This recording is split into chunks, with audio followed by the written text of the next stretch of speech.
Hello, everyone. Welcome to the Just to You podcast. My name is Eric Nicole, and I'm your host. If you are a first time listener, welcome to the conversation. And if you're a regular, I'm honored that you've decided to join me for another episode. The Just to You podcast is centered around a network of conversations which are meant to connect us, to inspire us, to find our own confidence, our own voice, and to live our own truth. And who knows, we might even learn a little something new that ultimately allows us to live in the sweet spot that I like to call the Just Do You space of being. Each week, I have the privilege of sitting down for unscripted conversations with friends, family, colleagues, community leaders, and influencers that all share their own personal journeys. I hope that you enjoy our time together as much as I have. We are certainly going to laugh, and yes, we might even cry a little. But in the end, we're going to know that we're not alone during our life's journey. So, are you ready? Great, let's do this. Welcome to the conversation. I am excited today to be sitting down with my good friend and colleague and amazing human being, Nathan Serrato. Welcome, Nathan. Hi, thank you for having me, Eric. Oh, it's my pleasure. I'm so excited. And again, this is episode number 3. We haven't even really officially launched yet. So I'm just really excited to sit down and start chatting with you. But as I said to you earlier before we hopped on, I sat down earlier today to actually record your intro and to give your bio. And I thought, would I do that if we were having a conversation in my living room or at a coffee shop and introducing you to a bunch of people? So I'm going to take just a couple minutes and just love on you a little bit while you're here. And then we're going to get into the conversation. Is that okay? Absolutely. You can love on Cool. me. Yes. Okay, cool. Cool.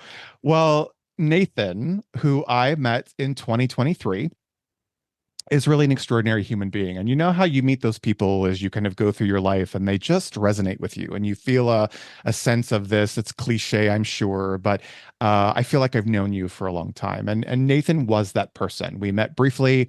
I felt instantly comfortable and connected. And as I got to know Nathan throughout the course of a couple of months and, kind of delving into his website and his practice, and then actually having the honor and privilege of actually taking one of his courses called Audacity, which I'm not sure he'll talk about today, maybe at another time.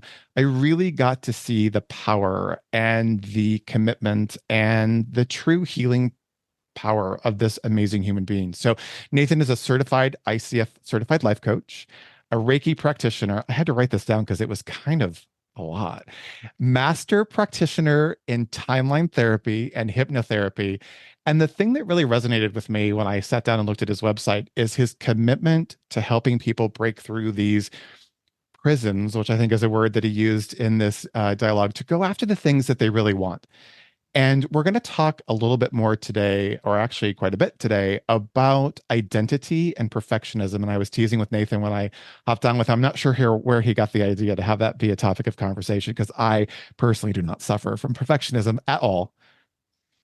But here we go. So, Nathan, welcome to the Just Do You podcast. Again, it's an honor and thank you for being here. Thank you, Eric. That is such a kind introduction. And I just want to share my gratitude for you as well, Eric, because I think when we met, it was at the Out Professionals event, and I was just so impressed at the way that you organized an event to be so inclusive and open. And everyone I met that day just had a spark to them. And when I met you, I was like, oh, it's because of this person right here. You organized it, you set the tone of the event, and that just showed through everyone. So I just want to thank you as well for allowing me to be on this podcast. You're welcome. Yeah. I'm excited about our conversation today because as we Mhm. talked a little bit as we prepped for the podcast was about identity and about perfectionism. And I Mhm. think I shared with you a little bit, part of the reason for doing this podcast is to tell and to talk and to express and to maybe hopefully give some people some insight or some knowledge about a particular practice or thing that they may not have a lot of access to, right? Kind of like the newbie, if you will, like I was to your course. So I'm going to kind of turn it over to you to really kind of walk us through this concept of identity and perfectionism. And if I have a question, I'll raise my hand or make a comment. But I'm really excited to kind of hit the key topic points that we talked about in our kind of lead up session to this podcast. So I'm going to turn that over to Yeah. you. And why don't you please share with us a little bit about Yeah, that? absolutely. Well, I think you and I were having a discussion about what would be important to talk about. And something that clients come to me a lot with is struggling with this idea of perfectionism, which is how I define it is excessively high personal standards for yourself, or a sense of overachievement, or being overly critical. You have a really loud inner critic that just says, oh, you can't do that. That's wrong. That's not good enough. If it's not perfect, you're failing. I have to have the highest score. I have to have the best relationship, the best looking house. So if those thoughts sound familiar to you, you might have a sense of perfectionism as well. And, perfectionism can show up in pretty much any area of your life. For me, it doesn't show up so much in work, but it shows up in my content creation and putting things out into the world. It can show up in my relationships. It can show up with your family and how you run your household. It can show up, in your spirituality. There's so many different ways it can show up, but ultimately goes back to this idea that you have to have these high standards for yourself, and anything less than that is deemed failure. Can I ask you a So, quick question before you mhm, go on? yeah, At what point do you think we create or we experience this kind of idea of perfectionism as a child? Does it come up then? Does it come up in later in life? Like, when do you think we start to have that concept kind of jump in as perfectionism? I think we probably don't become aware of it until we're older. But I like to say everything that, all the bad habits and coping mechanisms you've developed started in childhood, because you're such a sponge to new information before the age of Mm, 7. You're in that development stage. And so your prefrontal cortex has so much elasticity. You're just absorbing everything from your parents and different rules and roles you have to have in life. So it starts early. mm. So yeah, sorry, but it's ingrained in you from childhood. Oh, Yeah. 100%. Yeah. And so, this idea of perfectionism, the downside of it is that it's actually really effective, unfortunately. People who have that perfectionist mindset often achieve quite a bit in their life, and it works to have a perfectionist mindset.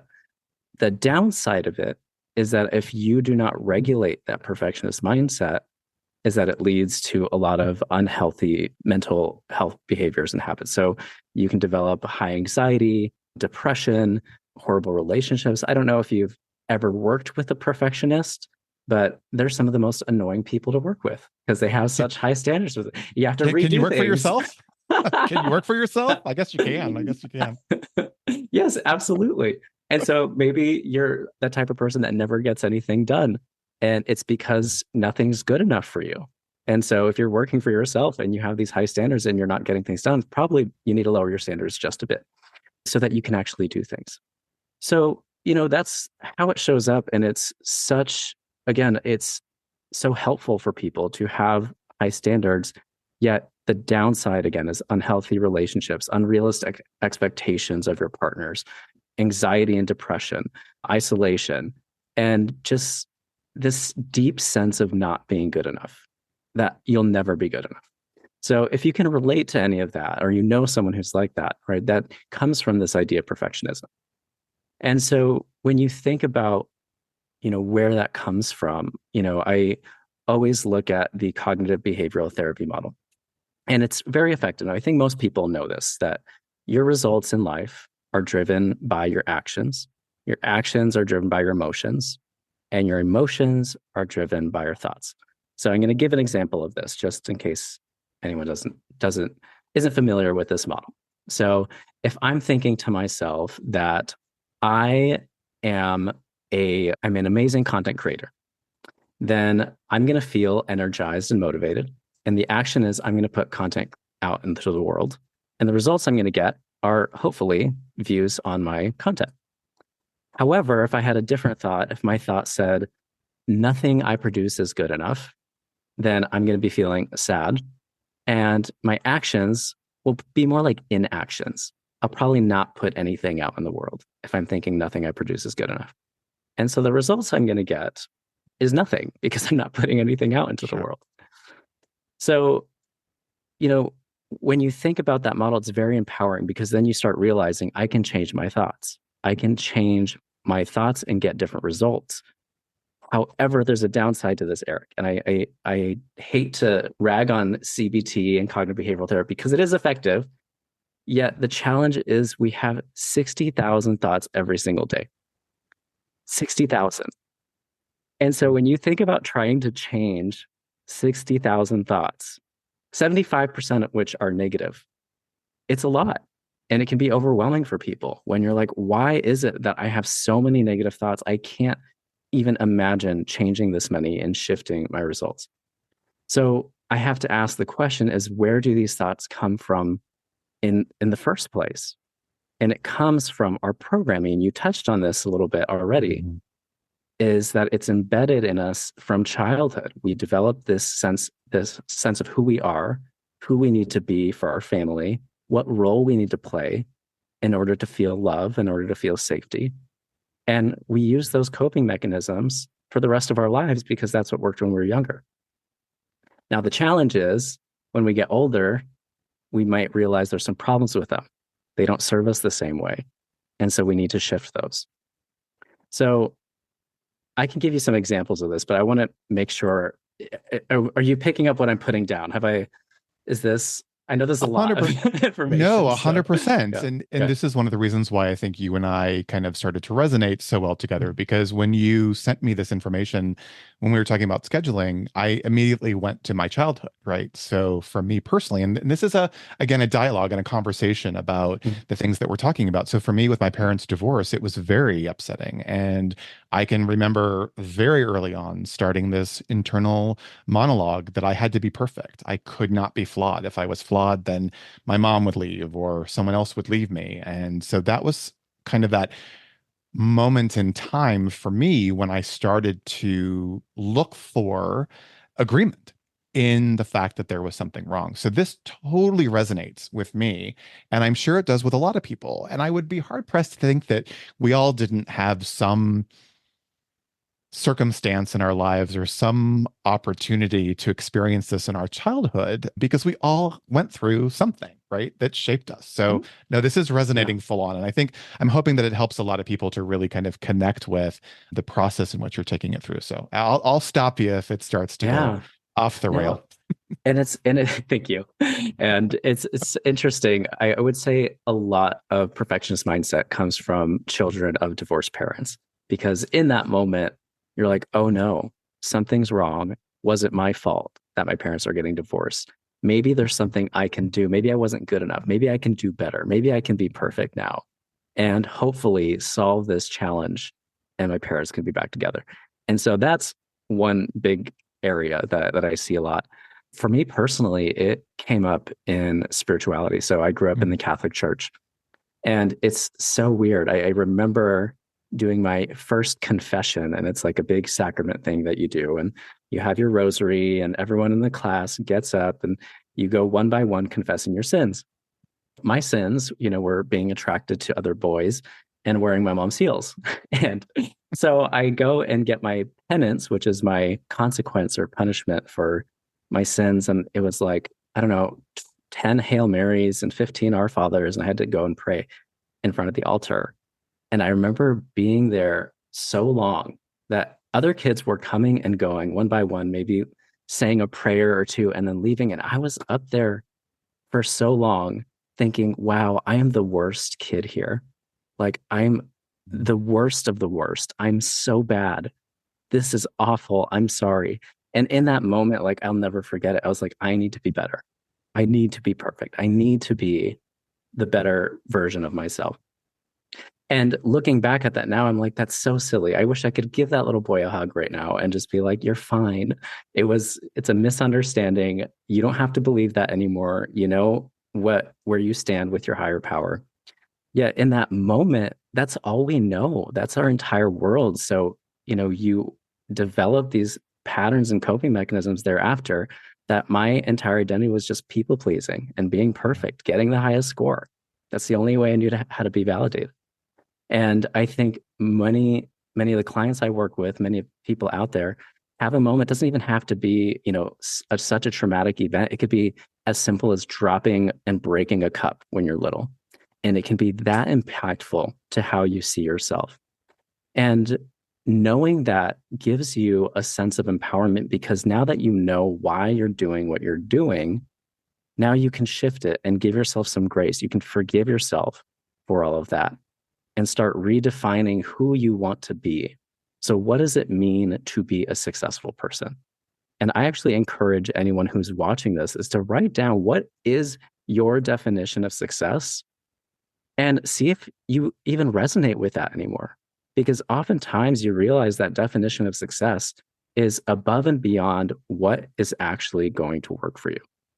And yeah, that's step one. So if you haven't redefined success for yourself in adulthood, please start there. And I think Yeah. it's interesting, Nathan, to just real take a quick Mhm. second, when you talked about your experience, right? And I think this is Mhm. so important for our listeners to understand is everyone's experience is going to be different. Everyone's response is going to be different.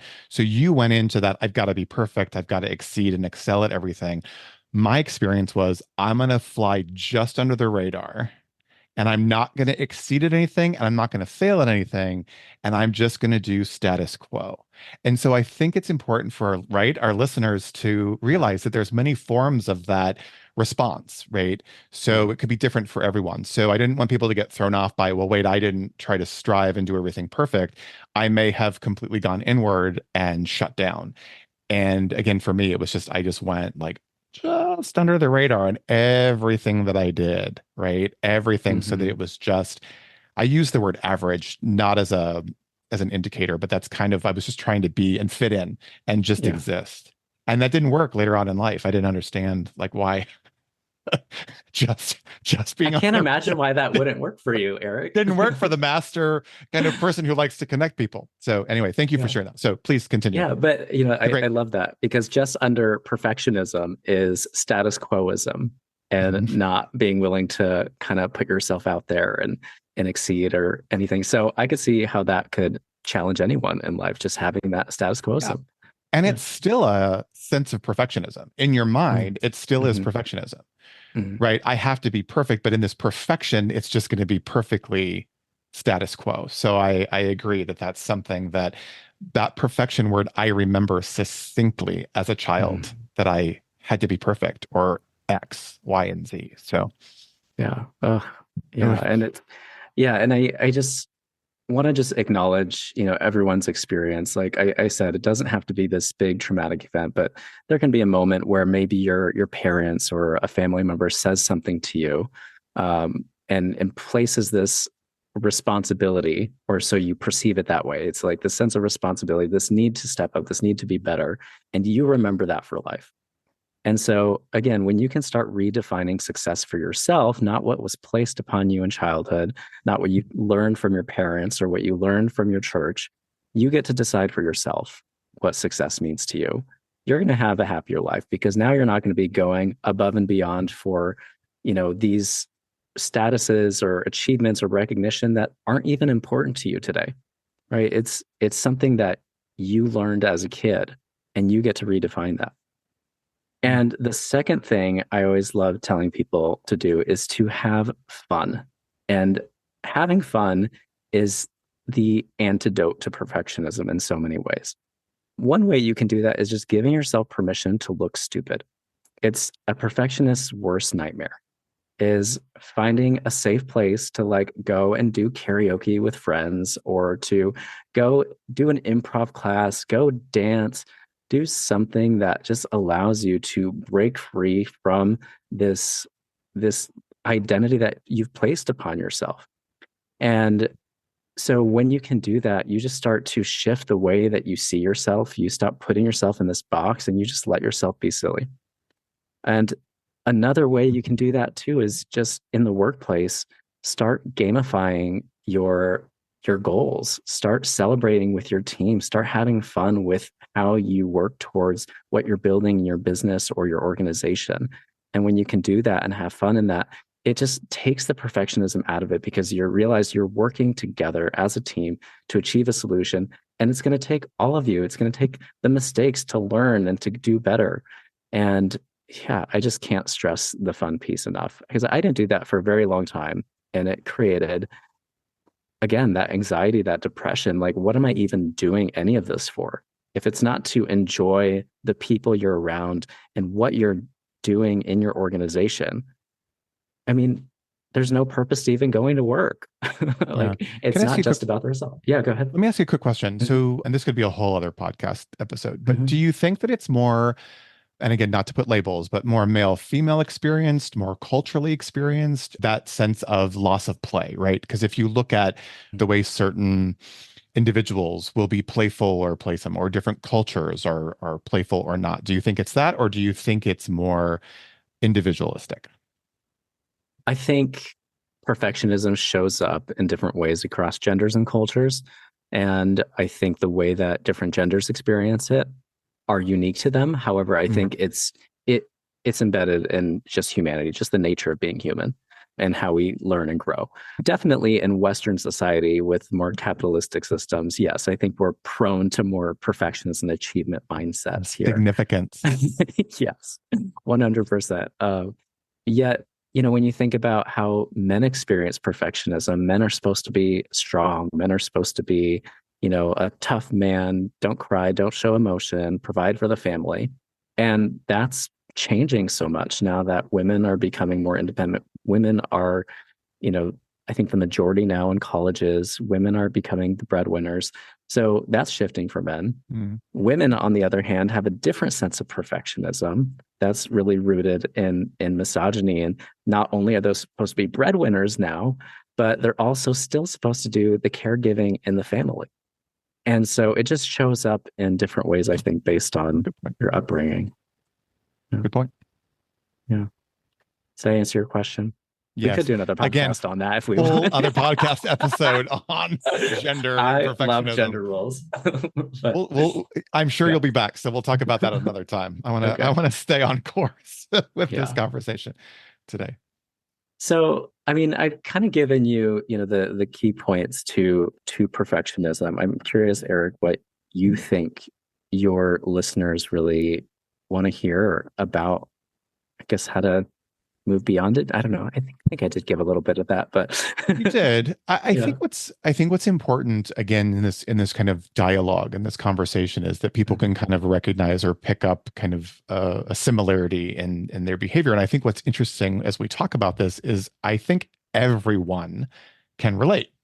There is hardly ever not a time when we are not up against this desire or this need to be perfect or to have a perfect outcome.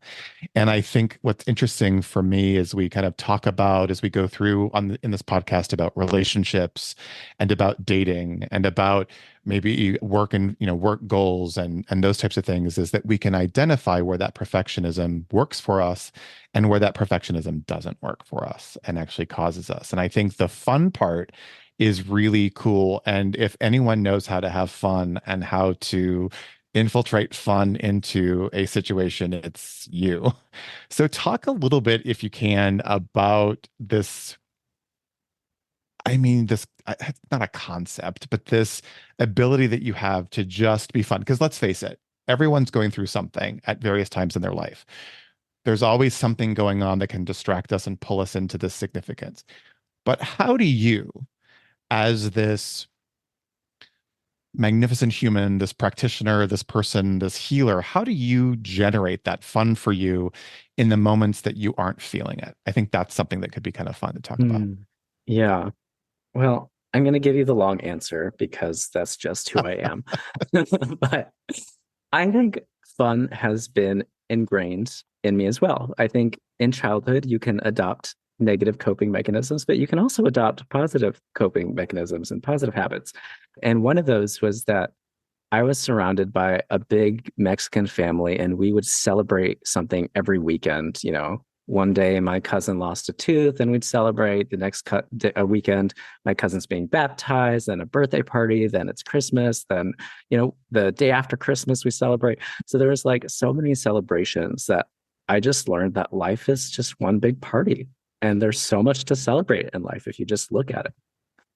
Once I stopped being as connected with my family, I had to sort of relearn it in a way because I lost that habit and pattern of just always celebrating. And, part of it was just mindfulness and being present to things in nature. And so I spent a lot of time on hikes, just sitting and looking at the ferns and the way that the ferns grow spores underneath the leaves. And I was just so fascinated that I'm like, you don't have to, have sex, or you don't have to have a male partner or female partner to procreate and create new little fern babies. You just drop these little spores in the earth, and then the spores create new baby ferns. And I was so fascinated about that. I just wanted to celebrate that. And I think the more that we pay attention in life to things, we realize there's so much to celebrate out there, but you can't celebrate it if you're not paying attention. And so it's about shifting your awareness to that. And any chance you can get to celebrate, I think it does a couple of things. One, it raises your mood, it raises your energy. But two, it's telling your brain that something has been achieved, something has been accomplished. And it reminds you that you're doing a good job. And if there's one thing I think we all wanted to hear from our parents or people in our lives growing up is you're doing a good job. And so if you're listening, I think you should know as well, you're doing a good job. Give yourself a pat on the back and find a way to celebrate all the things that you've achieved in your life, because that's really, really important. How do you think, given this last 4 or 5 years that we've been through, how do we create and generate this level of fun when we, let's face it, there are CDC studies out about it right now, about this disconnection, about this isolation, about this kind of introvertedness that we're all experiencing. I talked about it in the lead up to my first episode, and that it's affecting our overall health. It's affecting our wellness. It's affecting our longevity. How do we in tough times, or what do you suggest and how do you encourage people when they're going through tough times, whether it's a global situation or even something very personal to you in the moment in your own world, to break past the apprehension or the hurdles they may be going through to have some fun? Because I've noticed with you and a couple of the actual projects that you work on that there is a fun element. We're working on a project together, and there were fun elements that kind of built into this schedule. And I thought, as a planner and as somebody who plans these meetings and these, I never plan fun really in these corporate meetings. They're very significant, and I love that, right? It's definitely kept me and my company open for 20 years. But I thought, wouldn't it be cool to just inject this like level of fun into the significance of this day or this weekend? So talk a little bit about, for you, because I think this comes from you personally, is how do you generate that fun moment when you're just not feeling it? Hmm. Because that's when I Um, think you need it, right? When you don't think you yes. want to do it, it's when you need to have it, right? It's I allow myself to feel my feelings because there's a reason I'm not feeling fun. There's a reason I'm not feeling excited when I'm not feeling excited. And when I give myself space to just feel the sadness, to feel the grief of the world in an intentional way, and let it move through me in tears or through action or through something, I have to feel it. And once I let that emotion flow through me, it creates so much more space then for me to actually have fun and have joy and not fake it. Because the Mhm. worst thing about not having fun is trying to fake fun. You can't. and No. and what's getting in the way, I think, is, we kind of dissociate and we don't actually feel what's happening. We'll doom scroll, we'll just pile on a bunch of things on our to-do list. We won't pay attention to what's going on. Or we suppress our emotion too. We just pretend it's not there. Yet when you can open up your body as a channel for these emotions, and yeah, there's some terrible things happening in the world right now. Yeah, of course you want to cry. Who wouldn't want to cry? There's some terrible things happening in your life. Let yourself feel it. And I think the more I allow myself to feel and cry, the more space I have just to be present with the good things. And we're not taught, I don't think, effectively, at least my generation, and this could be true for everyone, we're not taught how to meld the two. I don't think we're taught how to feel those emotions and the sadness and the maybe hardship or the heaviness of that particular circumstance, while at the same time creating joy in our life. And I think we're not taught that the two can coexist, right? Yeah. We don't know how to do that. And I think that's the part that's so interesting and so necessary that there may be circumstances that are going on. And I noticed this when we were going through 2020 and 2021 for me. And as an empath, I was taking everything on, everything that was going on in the world, everyone's problems, my neighbor's problems, the world's problems. And I was taking it on, and I was even dealing with my own, right? I'm dealing with my separation and my divorce and moving to a new city. My own business came to a halt, as so many other people's did. And I really struggled to find that joy and to be able to find that experience and have the two exist together. Because even though I've done a lot of personal development and a lot of work on myself and have coached people and been coached by people, it was really difficult to kind of find the joy in that. And again, I don't think we're necessarily taught that, right? Something happens and we're supposed to Hmm. feel this and bury it. And then what's even more interesting, I think, as we start to come out of that sadness or out of that breakdown that I like to call them, is what the amount of effort and energy it takes to recreate that joy and to bring that joy in, because you're dragging around this kind of heaviness, right? And this kind of weight on your shoulders. So I wish that we were much better at teaching this at the school level, because I think, especially elementary school, where we are that sponge and we're absorbing all that information and we're dealing with all the things that we're dealing with. I couldn't imagine being a teenager in today's world with all the social media and all of the things coming at us. And I'm not one to say it shouldn't exist, but I wouldn't know how to navigate my teenage years now with all of the information and all of the kind of thoughts and judgments and associations that come at us. I had a hard enough time dealing with that without all that stuff in school. Do you agree? Do you find it really difficult to know how to meld the two and have the two be there? Because the joy is the one thing, and I'll give one more quick example, then I want you to answer the Hmm. question. Hmm. I find incredible joy, and one of the reasons I wanted to start this podcast was sitting down and having a cup of coffee with you and talking, right? We've done that a couple times now, or going to lunch with a friend and Hmm. putting the phone down, putting the phone Hmm. away, turning it on airplane mode, and actually having a conversation is the joy and the beginning of the joy that I've missed so much over the last couple of years, is that connection. And I think when you deal with it on your own and you don't reach out, the whole part of my intro was that I wasn't reaching out to people, to talk to people, to have conversations. And those conversations may be heavy, those conversations may be deep.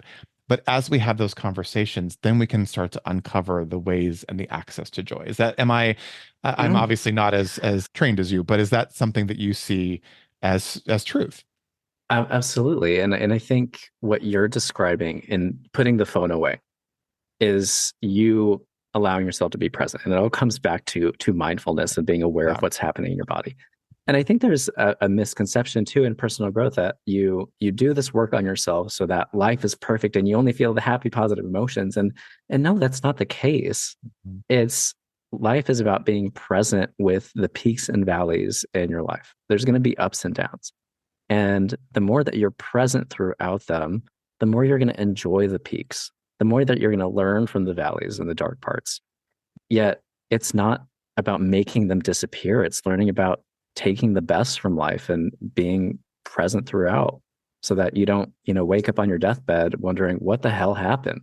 What the hell did I do? Did I even have a say in where I went?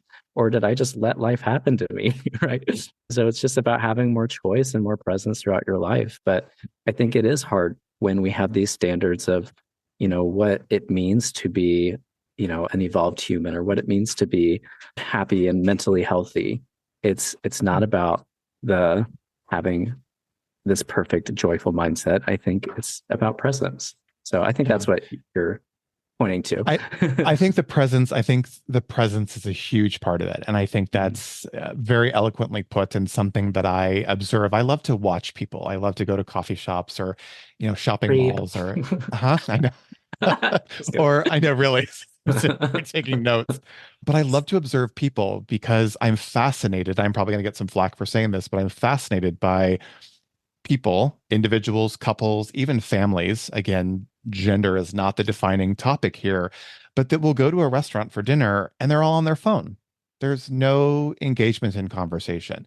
Or I'm watching people walk through a store on the phone, glued to an app or a social media platform. And the lack of presence is something that I think has us derail our goals and our objectives without even really knowing it. I don't necessarily know that everyone understands this concept of presence, and that might be something that we can talk about in a future podcast, is really how do we stay present, because there are thousands of distractions, right? So I think that's really what I see as a fundamental need is to be present. And you say it so well. What I want to jump back just real quickly, because again, I think you and I could probably talk for hours, but I want to jump back real quickly Yeah. about this identity, because we Mhm. talked about one thing that's kind of interesting, and that's the shedding of this attachment to this perfectionism or this identity. You are obviously a practitioner in many forms. What are some of the practices and some of the specialties that you deal in that can help people? Obviously, there are multiples to mention, but what's the number one practice that you do to help people really get in touch with that kind of identity and perfectionism, and then the process of shedding that? Obviously, a Mm. multi-layer process, but I know that that probably is a very loaded question, but I'm going to ask it anyway. It is because it's not just one modality that I use, Okay. or one that's important, and I'll try and explain this in the most simple way possible. But I would say foundationally, I use my practice or base my practice on the ICF coaching model.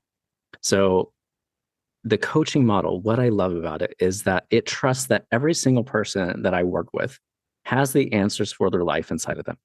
And all I have to do as a coach is just be curious and ask them questions and help them come to the answer that is going to work best for them. And what that does is helps empower them and help them be more independent in where they're going in life. But the challenge with that is that it's very heady and it's just talking about your problems sometimes and talking about solutions. Yet emotions and stuckness is so ingrained in our bodies, especially for people who are more empathic and more kinesthetic with their emotions. So I layer that with timeline therapy, somatic coaching, and breath work. The somatic coaching and breath work helps to move that energy out of your body, helps you identify your emotions, helps you breathe through it so that it's not just, you're not just over analyzing yourself and overthinking it. You're giving yourself permission to feel. And the timeline therapy piece helps you to go back and look at those moments that we talked about. The moment where, your parents got divorced, or where you were embarrassed at a school function, and helps you redefine those moments on your timeline all the way back to now, so you can see yourself in a new way, a new, more positive, empowering way. And so I combine all of those together because what works for one person doesn't work for everybody. And it's kind of just having that mind, body, spirit modalities, using all of these together. So is that is that too much of an answer? I don't know. No, Is it's that okay? perfect. It's Okay, great. perfect. So I'm going to ask you another as we begin, Uh, because I definitely will have you back because there's a lot to talk about, and I think that we can definitely give some insight to a lot of things. But I want to ask you, given that what you just said, mhm. there are many people out there who may be new to this kind of idea of having a coach, using a practitioner, going to something called somatic, right? All of these words that we use that we're very comfortable using in our training and our development and our certifications. What would you say to the person who has never been to a breathwork session, which can be very powerful and very enlightening? What would you say to the person who's never been, that would give them the comfort in trying something new? Because I think that's the part that keeps most people from trying something new, is their lack of awareness or their lack of understanding. So can you encapsulate that into, if someone's listening that may want to try this breath work or try this type of therapy, what's the first thing that they need to do, and what is that process of getting there? Yeah. Well, first thing I would ask them is what you're doing working for you. Because if what you're doing is working, great. You don't need to try anything new. Keep doing what you're doing. But if it's not working and you're trying a bunch of different things, what's stopping you from trying the next thing? Start doing some research, try some somatic therapies, try some somatic coaching, try some breath work.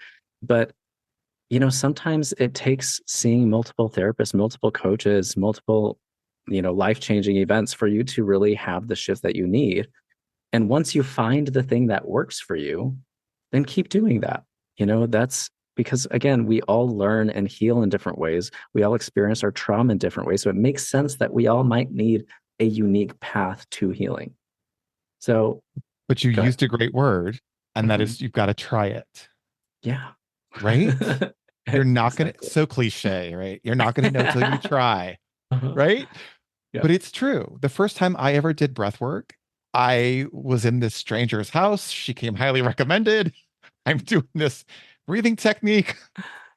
At one point, I wasn't sure I was going to make it through, but the process of getting to the other side was so profound and so beautiful, right? And experiencing it with you a couple months ago. And I just encourage people, if you have a question or you have some inquiry into doing yoga, even meditation, breath work, reach out to someone. And Nathan's the perfect person to do that because the way he, or I should say the way you walk people through the process is really comforting and beautiful and also very safe.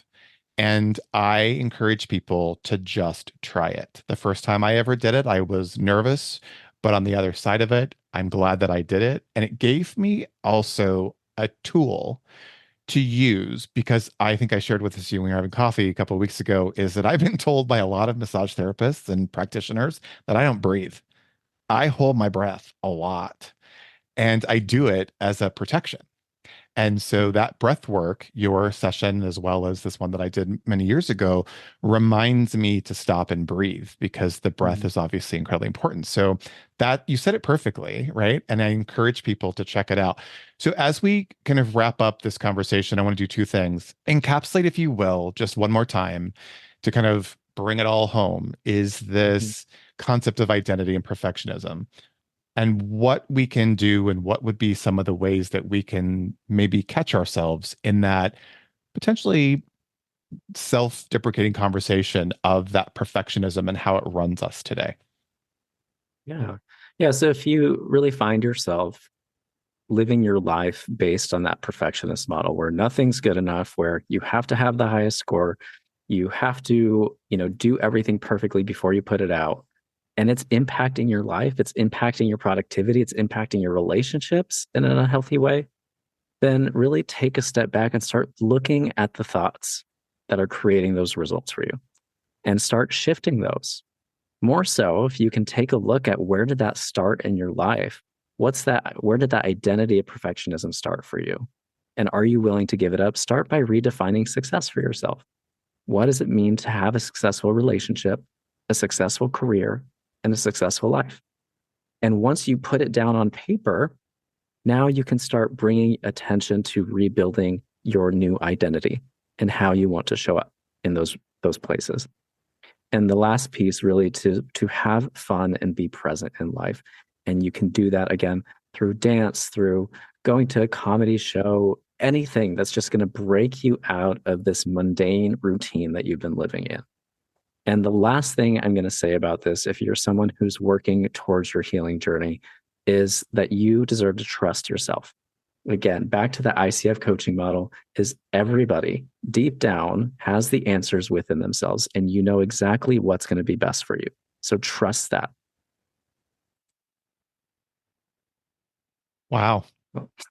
S- Seriously, that's like I get it. And I think that for me, and as again, we're having this conversation, I know for me and what works for me is that when I went into that kind of quiet place, right, during that kind of time in our lives where we were sequestered, that I didn't reach out to people. I didn't reach out to friends. I didn't reach out to family. I didn't reach out to practitioners to help me through the process. And so for me, I'm one who says, I need my team around. I need my coaches. I need my people. Because for me, if I sit and think about it in my own head, again, for me, I don't always get to the other side of that. So I am grateful for people like you. I laughed when I was doing my intro because I get a lot of flack for watching a particular reality show on Bravo that deals with a lot of housewives and the fact that they all have these glam squads. And I love it because I don't have a glam squad, but I have a life squad. And my life squad consists of Ooh. my practitioners, right? The people that I know are going to hold me to account. It's my personal trainer, It's my breathwork coach. It's the people that I know can walk me through the process and get Mm. me to the other side. And those that are committed listeners. So for me, it really helps to have people in my corner. And I will wrap this up by saying thank you for being in my corner and thank you for coming into my life and thank you for breathing literally life into a conversation that Mm. I think is so impactful and powerful. And I'm so grateful to you. I think we are going to do this a lot. If you'll come back, I'd love to have you. I think we have a lot to talk about. How do people find you? What's the best way to find you and your coaching program? Give them your Instagram and websites and all that. And I'll make sure I Yeah. put it in the Yeah, absolutely. Well, thank you, Eric. And I'm gonna have to get myself a glam squad because again, I've got my own coaches too, and I want to like organize it like you do. But that's awesome. So if you want to find out more about what I do, you can go to nathanserrato.com or find me on Instagram. It's Nathan_Serrato. And those are my channels. I love it. Nathan, thank you for being here. Thank you for being one of my first guests. I could just again talk to you for hours. Super blessed to have you on. Thank you for your insight. Thank you for your work, and thank you for who you are in the world. And I thank that little person, that little child back in your early years that kind of stood up one day and said, "I'm going to go out and make a difference in the world," because you certainly have. So thank you for your time with us today, and I look Thank forward to you. having you back. You're welcome. Likewise, me too. Wait, All right. Eric, Oh, hold on. yes, Don't yes. don't you have a question to ask me? Oh, well, you kind of answered it. So I was gonna I was gonna ask you, but you actually answered it early on. I thought, oh, Damn it. darn it. So Well, you here's can the still ask question. me. I'm still gonna Okay. ask you. So Okay. again, I believe, as I said, that I think a lot of this happens when we're children. So if you could go back to that little boy who had that first experience of, oops, there's something wrong or there's something not right, what would you tell him about his life now? Oh, yeah. See, this is a different question, Eric. I'm not even prepared for this one. What did I do to myself? What would I tell him now about his life? Oh, that I was gonna say that he won't even remember this, but he totally remembers this. He totally remembers this moment. But here's what I'll say is that this moment will no longer have any power over you, and you're gonna do amazing things. You're gonna have so much fun, and you're gonna be so successful, you're not even gonna know what to do with it. That's what it's. Could not have said it better myself. My ear pods falling out of my ear. Yeah. Thank you, Nathan. And we'll see you again soon. All right. All right. Bye, Eric. Thanks for being Bye, here. everyone. Bye. All right, everyone. Thank you again for joining us on today's episode. I hope our conversation resonated with you like it did me, and I cannot wait to sit down with you all again next week. Remember to subscribe to the Just Do You podcast on your favorite platform so you can make sure not to miss a new episode, which drop every Thursday. If you like what you hear, you can easily share the podcast and episode directly with your friends. And if you would, rate us and leave us a review. We'd love to hear from you. You can also follow us on Instagram at Just Do You Pod. As you go out into the world today, remember to just do you. All right, talk next week.